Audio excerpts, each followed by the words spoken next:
Welcome back to Must Play Reviews. Have you heard about Jotunnslayer the Hordes of Hel? Because I hadn't, and for good reason, because it is an early access title, which usually doesn't mean very good things from my experience with them. But this game is highly polished, with some incredible graphics, so let's go ahead and talk about them. I was completely blown away by how good this game looked when I turned it on.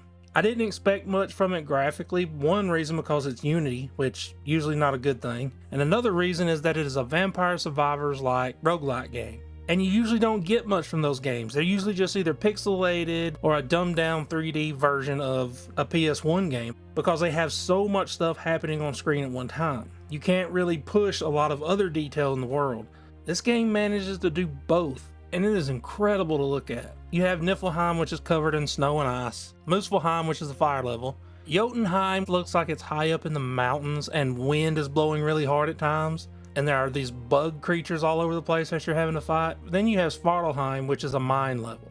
All of them are very unique and distinct looking from each other, and if you've played something like God of War Ragnarok, the looks of these areas are very similar, and they are based off of Norse mythology, which makes sense. Now there is one level that is still locked, and there's probably even more coming, but the one that's not accessible yet is Helheim. But while every world looks incredible, so do the characters. Right now there are 5 characters to choose from that you can play as: a sorceress, berserker, flame sister, revenant, and a warden. Just like any other roguelike game, they all have different stats and abilities that you can unlock and permanent upgrades, which is something that you definitely have to upgrade if you are going to start trying to beat the game on the insane difficulty levels, because it starts to get hard. Another thing that also looks great are the bosses. I did not expect Diablo-style level bosses in this type of a game. They look amazing. The way the light and shadow hits off of them, and it's not only just hitting off the characters and the environment of the game, it actually affects your magic and abilities. The sorceress has these wisps that spin around her as one of her abilities, and they even cast shadows on the ground. And the effect itself, the only way I can describe it is CG-like. So all in all, when it comes to the graphical detail of this game, I cannot praise it enough, because it's unexpected and the performance is also incredible. With only one thing that's kind of a little bit of a slight setback, and that is the first time you start a level and you hit an object or you complete one of the sub-quests inside of the level, sometimes you'll get a jerk or a stutter, and it's probably something to do with shader caching, but it usually does it once and then it doesn't do it again. Now, as one of these survivor games where you are the bullet hell, gameplay is very important. You have to have enough abilities and skills to keep things interesting. That way you never really know what you're going to get while you're playing it, because you can have a good run and you can have a terrible run. I've had several terrible ones, and I've had some where I am just destroying everything in my path, and those always feel great. There are some things though that you probably need to know that the game really doesn't explain that well, yet at least. With all of the games like this, the further you get, the more characters you unlock, the more abilities you get to purchase. And in this one, you get more gods to unlock, which give you more abilities.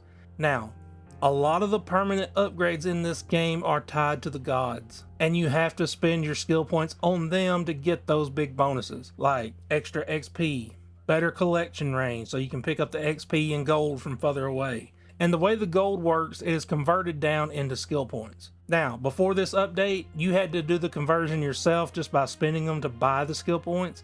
Now it is done automatically at the end of a level, so they have already made improvements to the systems and how it is working. One of the things that I think sets this game apart though is how it does the levels themselves. In a lot of the games, you know, it's just you fight, you survive for a certain amount of time, and then discover secrets along the way. This one, on the other hand, decided to take a different approach.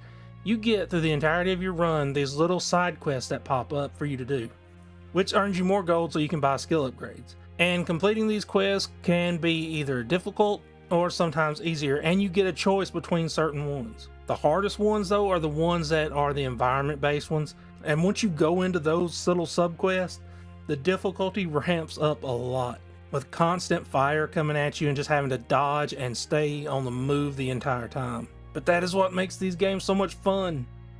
I would say if you're a fan of games like Vampire Survivors or Soulstone Survivors, or even Returnal, This is a game that might be right up your alley. It's fun and addictive. I think I've already put like 15 hours on it, and I haven't even had it that long. I don't think you're going to have to worry too much about the performance on PC. I have a 5060, and the game easily runs around 180 frames a second, so it is a very easy game to run on systems. And it also has DLSS if that's something you need to use. Let me know what you think about it in the comments, and if you pick it up, I would love to hear your thoughts on the game too. Thanks for watching, and would you kindly leave a like and subscribe, and I will talk to y'all later.